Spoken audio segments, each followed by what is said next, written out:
İsmim G'ufur Bey. 9 yıldan beri Gollandiyada yaşayapman. Gollandiya vatandaşı. Ben özüm Xo'jina Aydın. Ben 6 qarindosh. 6 qarindishimning kishida faqat men chet elda yaşayapman. Qolgan bütün qarindoshlarım vatanda. Eng cho'ng hadam Gulbara abay 4 bolasi bilan. Ikkinchi hadam Zilaham abay 2 bolasi bilan. Uchinchisi akam Shukr abay 2 o'g'li bilan. Uchinchisi inim Ahtam abay 1 o'g'li bilan.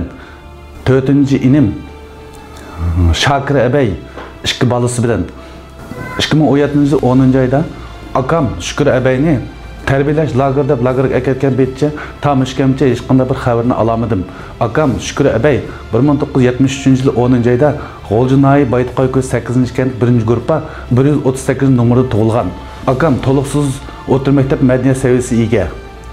Normal bir tijoratchi, dindan hech qanday bir ta'lim tarbiyani olmagan. Siyosatning qilchimi xavri yo'q. Faqat tijorat qilib, oilasini beqiyotgan normal bir tijoratchi.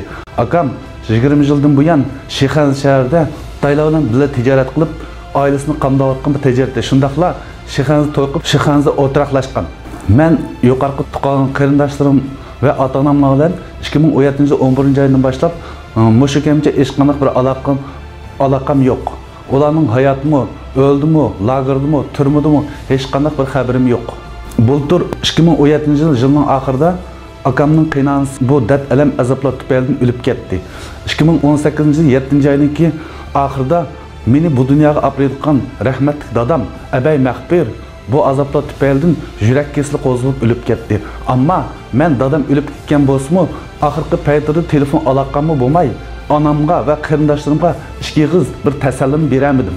Men Amerika ve Avrupa qatarlıq demokratik devletlerinin şundaki insan hukuklarını qo'g'dash qatarlıq ijtimoiy tashkilotlarni ki Xitoy hukumatiga besim qilib, Xitoy hukumatining bu xato siyosatlarini, shundaqla bu razil siyosatlarini darhol to'xtatishni talab qilaman. Shundaqla Xitoy hukumatini ki bu begona yuqorqi akam qatarlıq barliq qarindoshlarimizni darhol qo'yib berishlarini, turma va lagerlardan tizdan ozod qilishni so'rayman. İsmim Kerime Mirzahmet. Ben Gollandiyada yaşayman. Biz 6 qarindosh. Bir qarindishim Avustraliyada yaşaydı. Mening inim Ümit Mirzahmet 1992 yılı 10. ayının 22. gün tug'ilgan. Onu bu yıl 5'ida atalmış tarbiyalash lagerga olib ketgandan oningki 2,5 yillik kesib o'tilganligidan xabar topdim. Mening inimning hech bir gunohi yo'q.